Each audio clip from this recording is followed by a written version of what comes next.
স্পষ্ট ঘোষণা, মোদী বিরোধী আন্দোলনে আমাদের 21 জন ভাই শাহাদত বরণ করেছে। এই বাংলার জমিনে তাদের বিচার হতেই হবে। 2020-এ আদের ভোটারদের উপর যে ভয়ানক তাদেরকে রিমান্ডে নেওয়া হয়েছে, জেলখানায় নির্মমভাবে অত্যাচার করা হয়েছে, এর বিচার হতে হবে। এর সাথে যে প্রশাসন যুক্ত ছিল তাদেরকেও বিচারের আওতায় আনতে হবে। সর্বশেষ জুলাই অভ্যুত্থানে আমার শহীদ পরিবারের ভাইয়েরা, আমার আহত ভাইয়েরা এখানে রয়েছে, তাদের রক্তের দাগ এখনো শুকায়নি।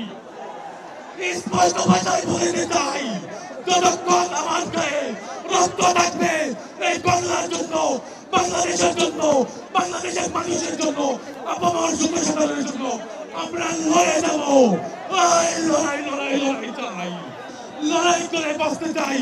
সর্বশেষ এই জনসাধারণের আমাদের বাঙালিদের যে জনাকাঙ্ক্ষা পূরণের জন্য সকল প্রস্তাবাদি আমরা এখানে বলবো, এটা অন্তর্বর্তীকালীন সরকারকে আমাদের দিয়ে দ্রুত দৃশ্যমান কার্যকর করতে হবে। ইনকিলাব জিন্দাবাদ, মুজিববাদ মুর্দাবাদ। ধন্যবাদ সবাইকে। ডাক্তার ভাই আগান, তুমি যান।